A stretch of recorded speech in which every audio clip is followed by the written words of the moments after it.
here we are, Legal and General Just Covered podcast, another exciting episode incoming, where we talk to advisors about their views and opinions in the intermediary space. My name's Wayne. And I'm Hazel, and today we're going to focus on some of our latest divorce research. And to help us do that, we have got somebody who's extremely passionate in that area. So we've got Hulya from Venus Global Financial. And welcome. Thank you for coming on. Thank you very much. Thanks for having me here, and thanks for giving me the opportunity to talk about such an important topic in Divorce Month. Yeah, definitely. And it's a big month for us, isn't it? Because divorce really spans every element of someone's finances. And it's something that I think many people don't realise until they're in that situation. And can you tell us, how did you get into your career? Where has it started, and what's the journey been like? Sure. How long have you got? Yeah. I don't know, but I've been around for a while, to be honest. I've started my financial advisor journey in 2019, 2020, after my own divorce, finalized in 2019. However, I've got a long background working in financial services and banking previously. So I'm not going to tell how long, but I worked in private banking, wealth management, investment banking previously, and my last role was at UBS Wealth Management and as a client advisor. So I studied maths. Numbers was always my thing, but I also like people. So I always worked with client-facing roles. I left UBS Wealth Management when I had my twin boys, and I thought I will have a little career break, but it went on a little bit because I underestimated the challenges of having 3 children under the age of 5. And throughout the divorce, I realized the financial situation we were in, which I didn't, because financial abuse, financial control can happen in many relationships, not only in marriages. And I thought that even someone who's a finance professional, banker, put herself in this situation. What about the other people, other women especially?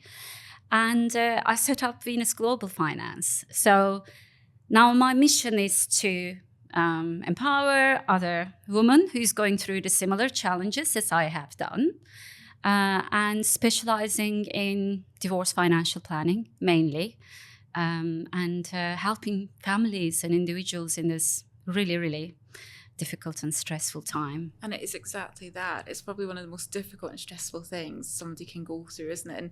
And really what an inspiration you are to have taken your own scenario and then thought, how can I better others so they don't have to go through this? And how's the last kind of 5 years, is that 5 years now coming up in business? How has it been going for you? It's going amazing, to be honest. First of all, I really enjoy this because I think this is not just a job for me. That's kind of my life purpose in a way. And what I can say to anyone who's listening, maybe going through difficult times through their life, I think life doesn't happen to you, life happens for you. So what I believe is everything that I've been through in my career journey and in my personal journey prepared me to be here and fulfill kind of like my life purpose. And if you do the right thing, I think right thing happens. And it's great. We need more people like you doing the right thing. And I know from personal experience that the evidence of economic abuse and financial abuse can be for partners, particularly for women.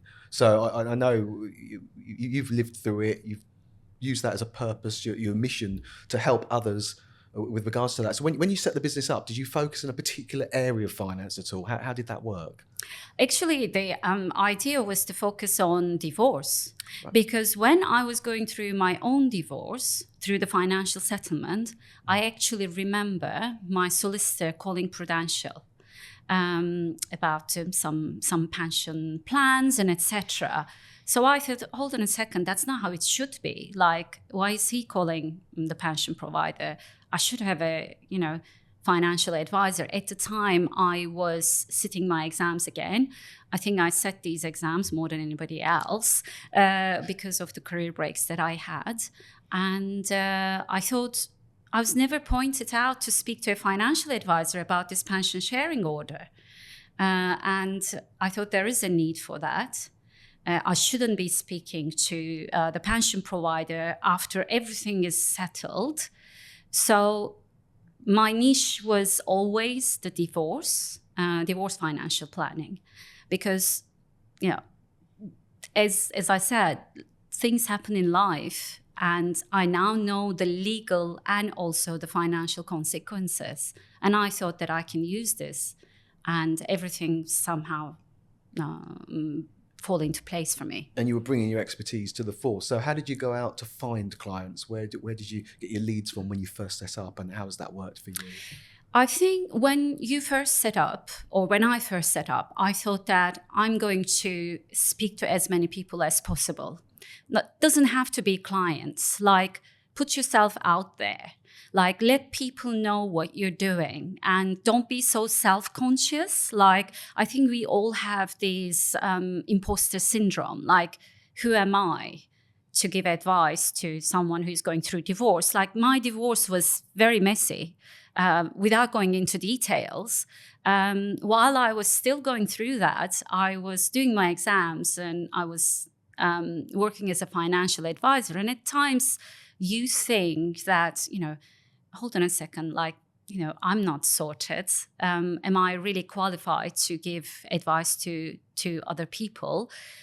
But despite the doubt, carry on. Like, you are qualified, you are enough. And I think that's the main thing. So I wasn't picking and choosing clients, and I was just out there helping people. And I thought that they will then refer me to their friends and family, and people will know that I stand what I stand for, basically. And it's definitely needed. You personally felt that when you were going through your own divorce. As you've said, the solicitor was calling pension funds.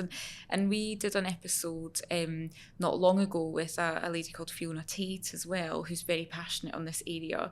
And she said exactly the same as you, is by the time the solicitors sign things off, that's too late. You need to have had somebody stepping in before that. And we've recently done, at Legal in General, we sponsor divorce research. We like to speak to consumers who've maybe been through that and really help them reflect on what would they've done differently. But what we found in that research is 40% of people said that they felt that their financial settlement was unfair, but only 7% of people had ever gotten financial advice as part of their divorce. So how do you think we can start that process better, and when do you think is the right time to start speaking to somebody like yourself if there are people out there who are thinking of going down the kind of divorce route?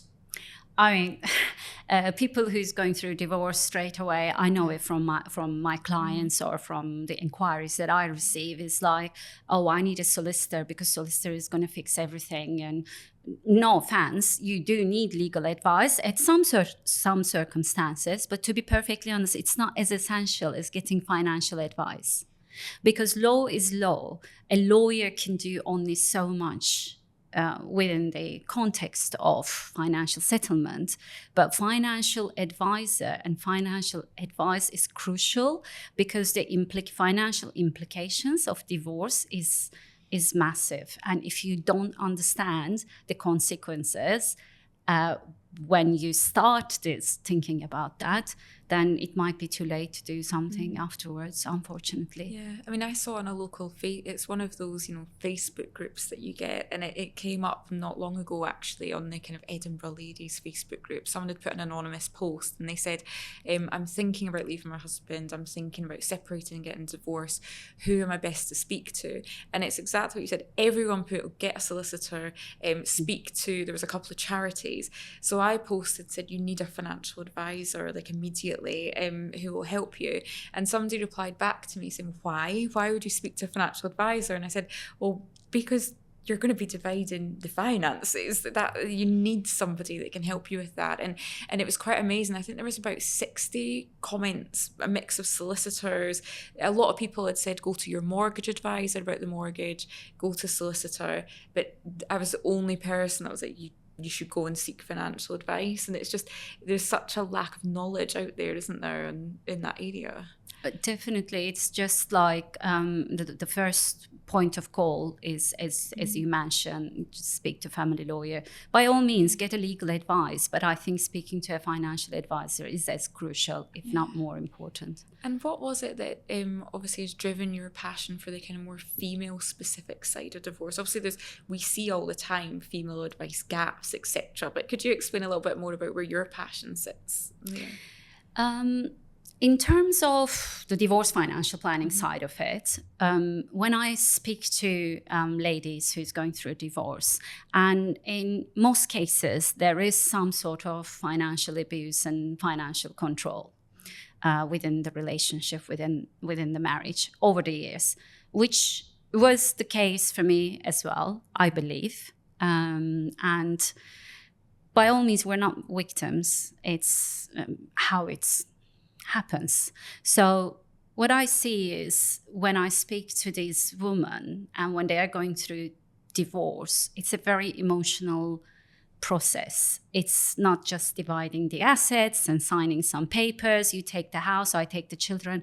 It's not as simple as that. It's very emotional. Must be a realization piece, an awareness piece, when you probably can see things, when you're talking through stuff with them, you can probably see it hitting home as you're outlining the implications of what's happening. Is that right? Yes, it is tough. Yeah, it's not easy. Like some of the conversations that I have with my clients are difficult conversations. But what I would say is I'm not afraid of having these difficult conversations because I've got personal experience as well. And you need to have these difficult conversations. Otherwise, you're not going to be able to resolve by denying the issue that there is there. So the reason why I'm focusing more on the female divorce and female professionals as my target market is that I understand them and I think you are your best client. So not only through the divorce, I moved countries. So with some of the international divorces, one party might choose to relocate to somewhere else. So there's another implication to think about. I raised children and I changed careers, not dramatically, but I did change careers. So there is various different elements. So that's what drives me because I can relate and I can understand the process, I believe. Absolutely. And what a better way to kind of brand yourself than I've walked in the shoes you're about to walk in. I can help you and be that really, really safe pair of hands to take someone through that. In terms of other advisors, obviously we'll have a mix of kind of male and female listeners here. So if we've got a kind of male advisor, obviously we've got mainly males in our advice space, don't we? Yes. For those that are listening and maybe thinking, well, as a male advisor, what can I be doing or how could I show that I relate? Would you have any kind of insight or anything you would ask of others in that sense? If you think about it, family lawyers, there is a good mix of female family lawyers and the male family lawyers. I worked with both. I didn't have a particular preference that my lawyer has to be male or my lawyer has to be female because I'm going through divorce with my husband. Not all men necessarily means that they're not good for me. So I think it's about the relatability, it's about the trust, it's about the experience to demonstrate, if you're able to demonstrate that you really do care about that person and this person trusts you and you have the relevant experience, I think it shouldn't stop you working with women going through divorce or man going through divorce. I choose to work with females, or more females are drawn to work with me because it's a natural process. But if a man comes to me and with going through divorce or something, I'm not going to say I'm not going to work with you. So I think it shouldn't stop someone who wants to focus in this area because they're male. it's just is not the most important thing. It's that focus to be on the honest. customer, isn't it? Like Exactly. you say, that empathy, making sure that like the building of trust, like you say, and really caring and showing that passion. And that's come out in a lot of our episodes, hasn't it? This one in particular, obviously, it's slightly more specialised, but again, it sounds like it's even more important in this space because of the trauma that person is a lot of the time going through.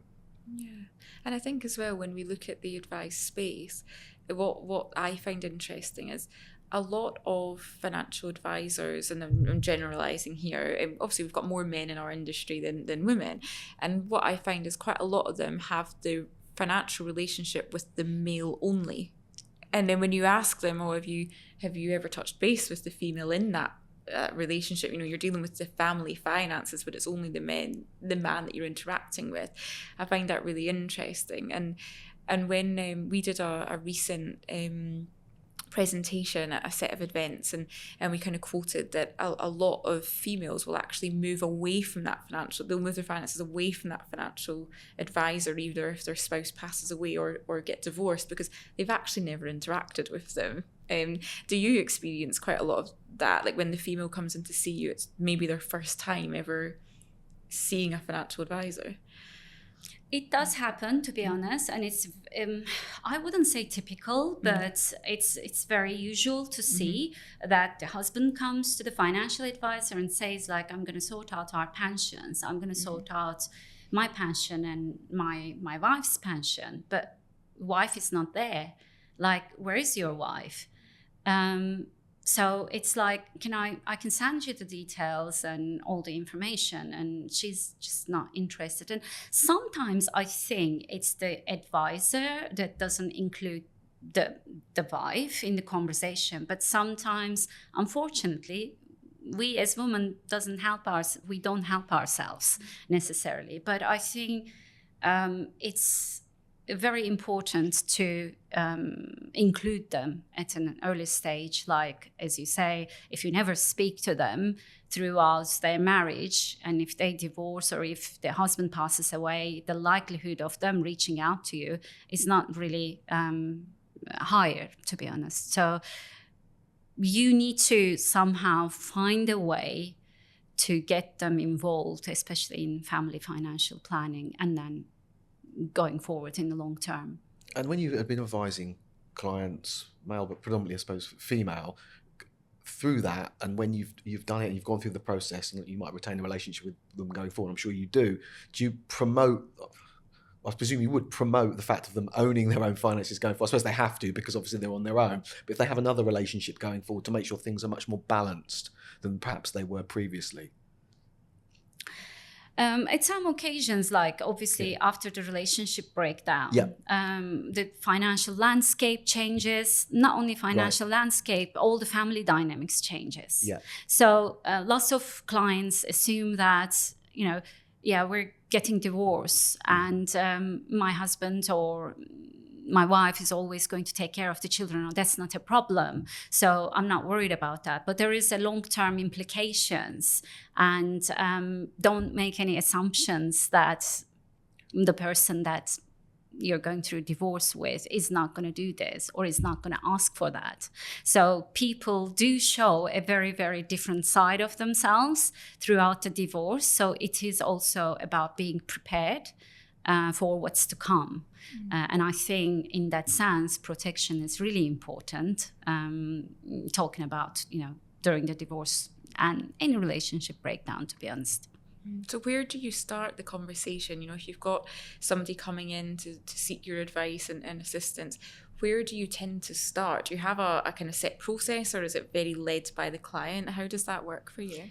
I usually try and follow up the same process with the financial planning. So the first stage is, as we know, fact find, understand where the client is, where everything is, to be honest. And usually that's the stage where they are preparing for to exchange their Form Es and financial disclosures and etc. So that's quite an easy, fact find process with some clients.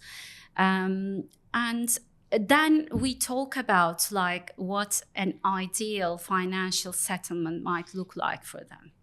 And as I was saying to Vane before, while we were walking here, like some of my clients have got really unreasonable expectations with the financial settlement. Oh, my husband cheated because that's why I need to get all the house is mine and everything is mine.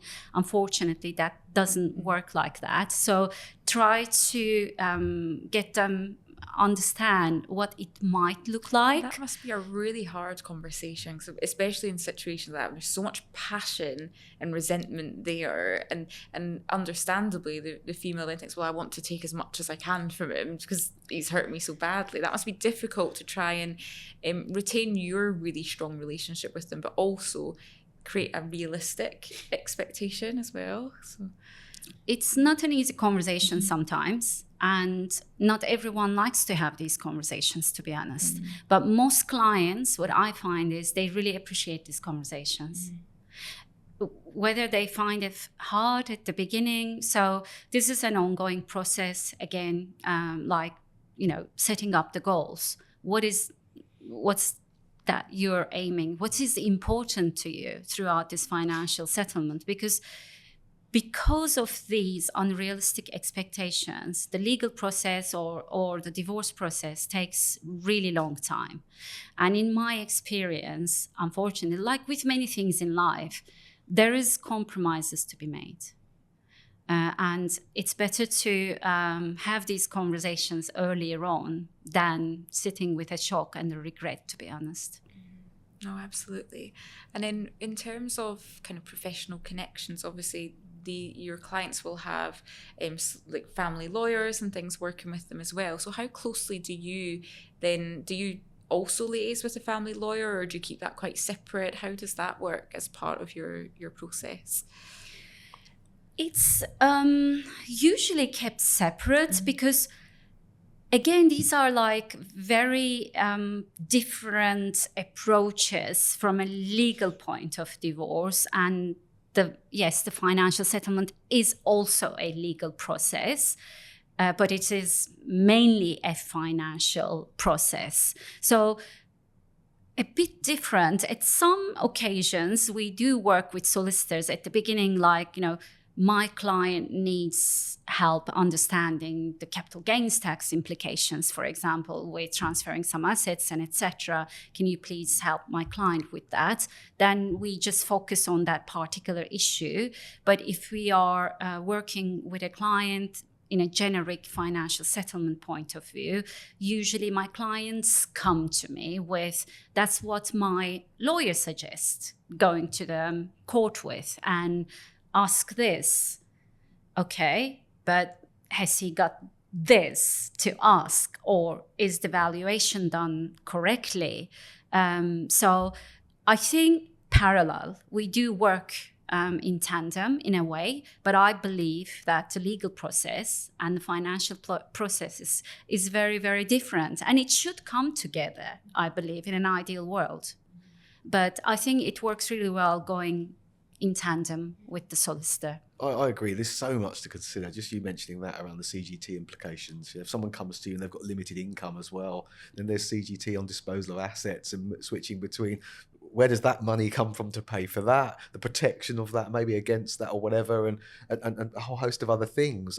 It must be a complete, I wouldn't want to say, I call it awareness, maybe a wake-up moment for people. Wow, this is the importance of what I'm going through here. How big this is, if you like. I can imagine those conversations are so strong, so powerful. And it's scary thinking when people go through that themselves. They're trying to weave their way through it all by themselves. You've been through it yourself, so you know exactly what it's like. So to have someone there, I suppose you're thinking back, you would know what it would have felt like to have someone help you through it. Exactly. So that was the idea. In my business. What was that saying you mentioned to us earlier? The life doesn't happen to you. Life happens for you, because life is always going to throw us challenges. Yeah. There's no one in life that goes through like nothing happens, and if that person exists, that's good for them. But majority of the cases, something happens, like divorce happens, or you lose your job, or you lose someone that you really love. And I think as a financial advisor, it's our job to, approach with empathy and help, at least from a financial point of view, that they are doing everything correctly. And how to maybe change this to their advantage, because there's always a silver lining. I would like to believe, maybe I'm an optimist, I don't know, but that makes life a bit easier. That reminds me of that other line you said to me. Was it be the change you want to see? So yeah. You are the epitome of that. That's just amazing what you do. Thank you very much. And we mentioned protection then. Yeah, so do you find quite a lot of the time, I mean, we see it definitely in our protection book, is that sometimes protection will just be left. You'll have married couples with joint policies, things like that, if people try and wade through it by themselves. So is that something that you find a really important part of your conversation, is to look at, well, what do you do with these protection policies? Or actually, if they've never looked at that before, how do they now protect themselves against losing income or illness and things? Is that something that you weave in to all your conversations? Absolutely. I mean, financial settlement is about dividing the assets, and protection is actually protecting the assets, whatever is, it is difficult. It's challenging financially. You basically like cut one cloth into two and make it work. Like in my experience, people don't even know what protection policies they've got. Even if they have got a protection policy, they say, oh, okay, I've got a life insurance. But what life insurance? Is it a joint life insurance? Who pays for it? What's the premium? What does it cover? And all these questions that are like, you get blank-faced. And I do have these conversations to understand what is the existing policies are. Like, have you got a joint policy? So what's going to happen with the joint policy? Who's going to pay for it?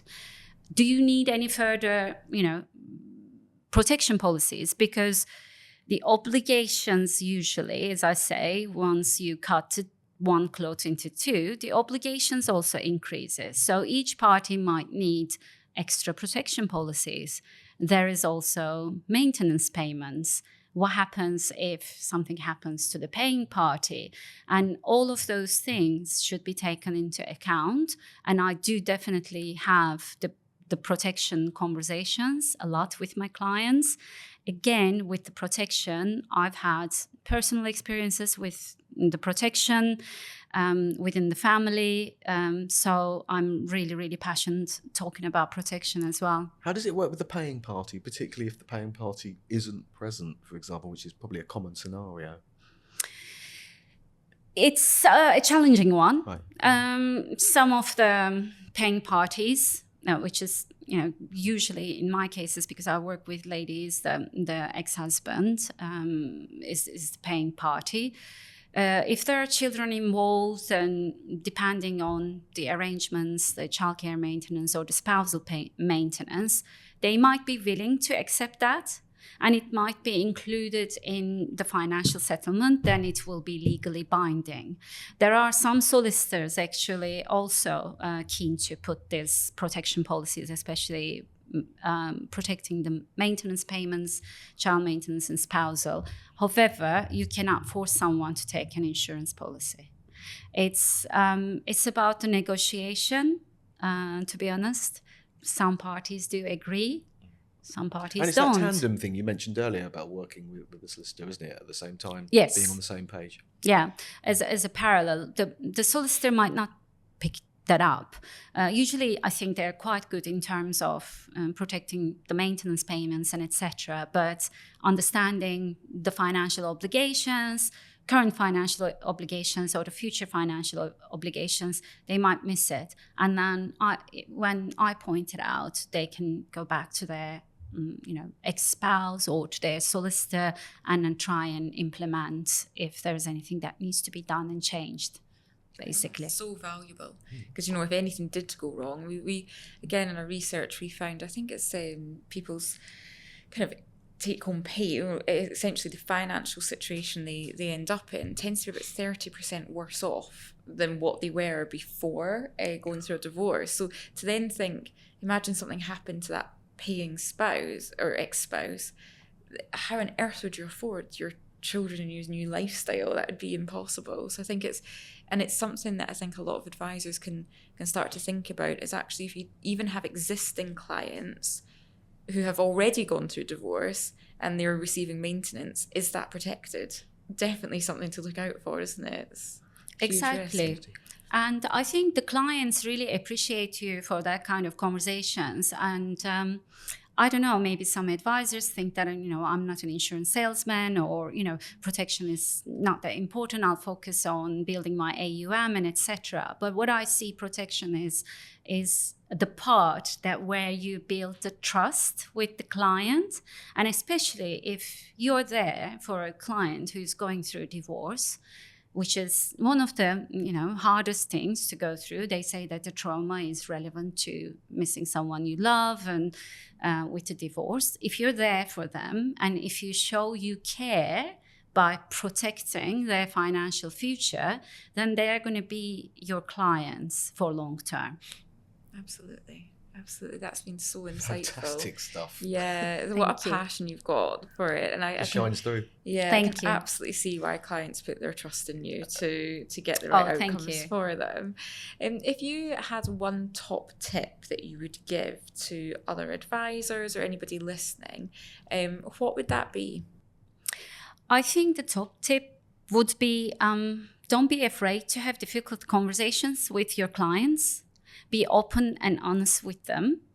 Obviously, we're not there to give them we're not therapists, but maybe we're a financial therapist. I don't know. I do see myself like that. And the clients will first find it difficult, but I think in the long term, they would really appreciate a straight talking financial advisors, but do that with the care and the empathy. So they're already going through a difficult time. First, approach them and build the trust, and then don't be afraid of having difficult conversations with them, because these are the conversations that's going to make the difference. Yeah, they're the ones that matter. Right? Exactly. Yeah, exactly what I was thinking. Yeah. Thank you so much for your time. You were absolutely fabulous. Thank you. We really appreciated having you on. Thank you so much. Thanks for having me here. Thanks for the conversation.